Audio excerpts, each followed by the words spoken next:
Sacred Witness Part 1 by Enric Milris. I have met countesses and courtesans, empresses and witches, ladies of war and slatterns of peace, but I have never met a woman like the Night Mother, and I never will again. I am a writer, a poet of some small renown. If I told you my name, you may have heard of me, but very likely not.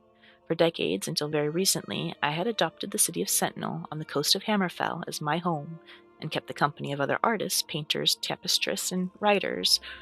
No one I knew would have known an assassin by sight, least of all the queen of them, the Bloodflower, the Lady Death, the Night Mother. Not that I had not heard of her. Some years ago, I had the good fortune of meeting Pelern Assi, a respected scholar who had come to Hammerfell to do research for a book about the Order of Dagny. His essay, The Brothers of Darkness, together with Mjolnir Gorming's Fire and Darkness, The Brotherhoods of Death, are considered to be the canon tomes on the subject of Tamriel's Order of Assassins. By luck, Gorming himself was also in Sentinel, and I was privileged to sit with the two in a dark skooma den in the musty slums of the city as we smoked and talked about the Dark Brotherhood, the Morag Tong, and the Night Mother. While not disputing the possibility that the Night Mother may be immortal, or at least very long-lived, Ossie thought most likely that several women, and perhaps some men, throughout the ages had assumed the honorary title. It was no more logical to say there were only one Night Mother, he asserted, than to say there was only one King of Sentinel. Gorming argued that there never was a Night Mother, at least no human one. The Night Mother was Mephala, herself, whom the Brotherhood revered second only to Sithis. I don't suppose there's any way of knowing for certain, I said, in a note of diplomacy. Certainly there is, whispered Gorming with a grin. You could talk to that cloaked fellow in the corner. I had not noticed the man before, who sat by himself, eyes hidden by his cloak, seemingly as much a part of the dingy place as the rough stone and unswept floor. Turning back to Mjolnir, I asked why that man would know about the Night Mother. He's a dark brother, hissed Pelern Assi. That's as plain as the moons. Don't even joke about speaking with him about her. We moved on to other arguments about the Morag Tong and the Brotherhood, but I never forgot the image of the lone man looking at nothing and everything in the corner of the dirty room, with fumes of smoke floating around him like ghosts. When I saw him weeks later on the streets of Sentinel, I followed him. Yes, I followed him. The reader may reasonably ask why and how. I don't blame you for that.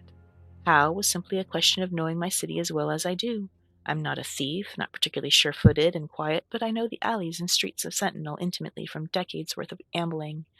I know which bridges creak, which buildings cast long, irregular shadows, the intervals at which the native birds begin the ululations of their evening songs. With relative ease, I kept pace with the Dark Brother, and out of his sight and hearing. The answer to why is even simpler. I have the natural curiosity of the born writer. When I see a strange new animal, I must observe. It is the writer's curse. I trailed the cloaked man deeper into the city, down an alleyway so narrow it was scarcely a crack between two tenements, past a crooked fence, and suddenly, miraculously, I was in a place I had never seen before. A little courtyard cemetery, with a dozen old half-rotted wooden tombstones. None of the surrounding buildings had windows that faced it, so no one knew this miniature necropolis existed. No one, except the 6 men and 1 woman standing in it. And me. The woman saw me immediately and gestured for me to come closer. I could have run, but no, I couldn't have. I had pierced a mystery right in my adopted sentinel, and I could not leave it. She knew my name, and she said it with a sweet smile. The Night Mother was a little old lady with fluffy white hair, cheeks like wrinkled apples that still carried a flush of youth, friendly eyes, blue as the Illic Bay. She softly took my arm as we sat down amidst the graves and discussed murder. She was not always in Hammerfell, not always available for direct assignment, but it seemed she enjoyed actually talking to her clientele. I do not come here to hire the Brotherhood, I said respectfully. Then why are you here? The Night Mother asked, her eyes never leaving mine. I told her I wanted to know about her. I did not expect an answer to that, but she told me.